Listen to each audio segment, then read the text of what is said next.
uh, um, what was done? There was the need of mass production as well as the mass consumption.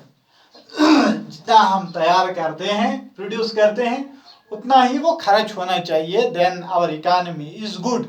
So dear students, you know that United States before war as well as during the war and after the war, their economy was well sound and good.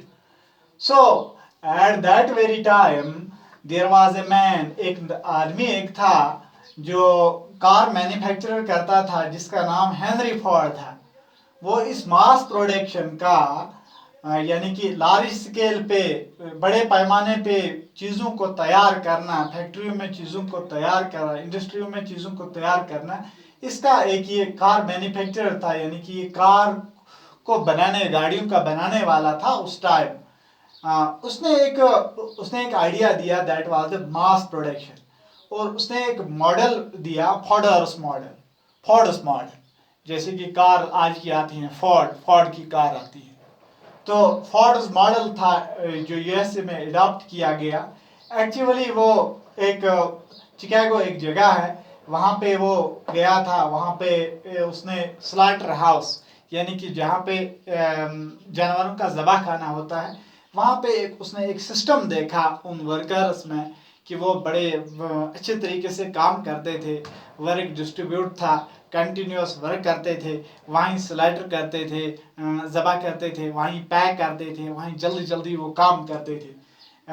सो वही idea उसने adopt किया अपने car plant में. तो इससे क्या हुआ, इससे एक बेनिफिट इसको मिला कि रिपीट, एक तो जो वर्कर्स थे, काम करने वाले थे उसकी इस कार प्लांट में, इसकी इंडस्ट्री में, कार इंडस्ट्री में या कार फैक्ट्री में, तो एक तो वो लगातार काम करने लगे, कंटिन्यू काम करने लगे और बार बार वो काम करने लगे. एक व्हील चक्र की तरह ये काम करने लगे. पहले ये करता था, फिर वो करता था, फिर दूसरा करता था, फिर चौथा करता था. तो इससे क्या हुआ, इससे इसका प्रोडक्शन जो थी, इसकी कार की प्रोडक्शन जो थी, कार को बनाने का जो काम था, वो फास्ट हो गया और वो चीपर हो गया. जब प्रोडक्शन फास्ट हो गई और वो सस्ता भी हो गया प्रोडक्शन, कार बनाना इसको ज़्यादा आसान हो गया. लेकिन at the same time there like the problems, demerits भी इसके थे कि वर्कलोड इनको ज़्यादा बढ़ गया. वर्कर्स इन्होंने अब इनको ज़्यादा टेंशन बढ़ा, इनको स्ट्रेस हुआ इनको, क्योंकि इनको ज़्यादा काम करना पड़ता था. जैसे मशीनें काम करती थी, इस आइडिया से इनको मशीनों की तरह, वो वर्कर जो थे वो मशीनों की तरह बन गए.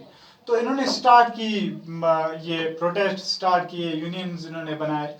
अब इसने इसका इलाज भी ढूंढ लिया, सॉल्यूशन भी इसने इसका ढूंढ लिया.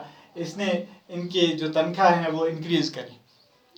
जब इनके तनख्वाह को बढ़ाया गया तो एट द सेम टाइम इनको कहा गया कि आपको आप प्रोटेस्ट करने की इजाज़त नहीं है. वो भी तैयार हो गए, वो वर्कर्स. तो इसके साथ प्रोडक्शन जो थी वो भी स्पीड अप हो गई, प्रोडक्शन ज़्यादा इससे हो गई. तो ये था इसके बारे में, that was the mass production. ये मास प्रोडक्शन कैसे हुआ, इसका हिस्टोरिकल बैकग्राउंड क्या है, ये किसने वजूद में लाया, this was all about mass production अब हो गई. तो यही मास प्रोडक्शन जो थी, यही अडॉप्ट जब यूएसए में होगी, यूरोप वालों ने भी इसको कॉपी किया, यानी कि उन्होंने भी इसको अपनाया, इन्होंने भी इसकी नकल की. तो अब था कंजप्शन कैसे,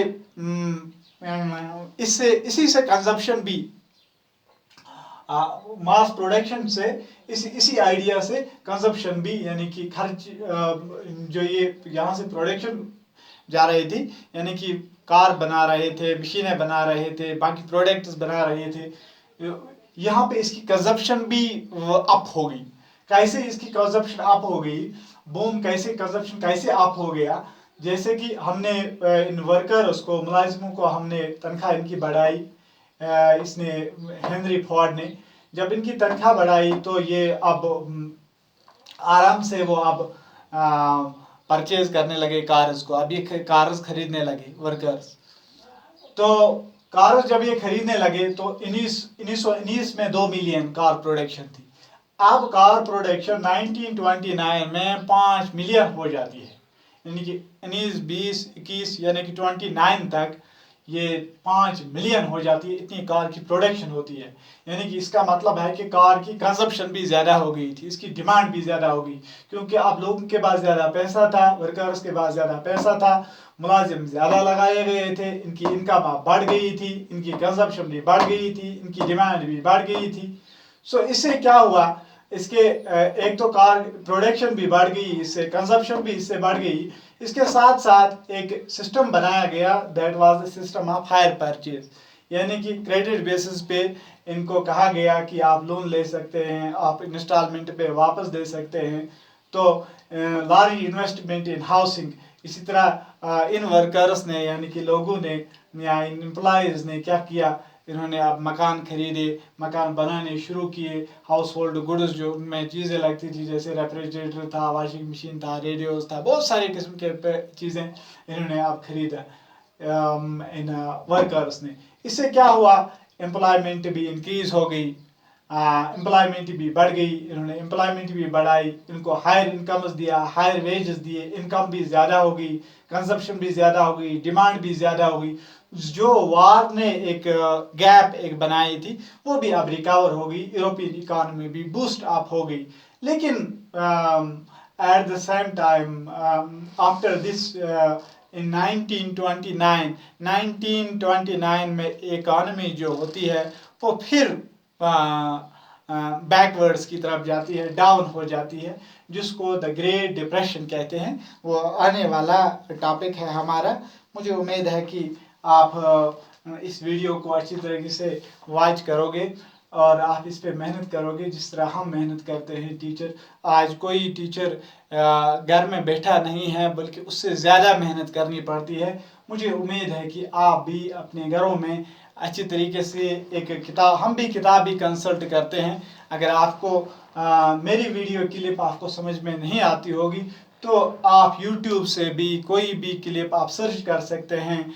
आपके पास किताब भी है, किताब पे भी आप सर्च कर सकते हैं, किताब भी आप पढ़ सकते हैं, वीडियो क्लिप भी देख सकते हैं। ये ज़रूरी नहीं है कि मेरी ही वीडियो क्लिप आप देखें। अब मेरी ड्यूटी है, मुझे ये ज़रूरी करना है, मेरा ये काम ही है, हमारा ये काम ही है क्लास पढ़ाना आपके स्कूलों में। एक तो आपके लिए टीचर भी आपका एक गाइड है, ये यहाँ पे आपकी ये बुक भी आपके लिए एक गाइड है, हमारा क्लास भी आपके लिए एक गाइड है, इंटरनेट आपके पास है, मोबाइल आपके पास है, वो भी एक आपके पास एक सबसे बड़ी फैसिलिटी है जो कि हमारे दिनों में नहीं हुआ करता था। मुझे पूरी उम्मीद है कि आप मोबाइल का भी सही इस्तेमाल करोगे, घर में भी अपने माँ बाप को तंग नहीं लाओगे, उनका काम भी मानोगे और अपना काम भी करोगे। आपको कोई परेशानी और दिक्कत नहीं है, चाहे पेंडेमिक हो या और कुछ हो, तो आपको घर में अंदर बैठ के आपको काम करना है, फिर एग्ज़ाम देना है। तो उसी से आपकी कामयाबी और कामयाबी उसी में छुपी हुई है। अस्सलाम वालेकुम।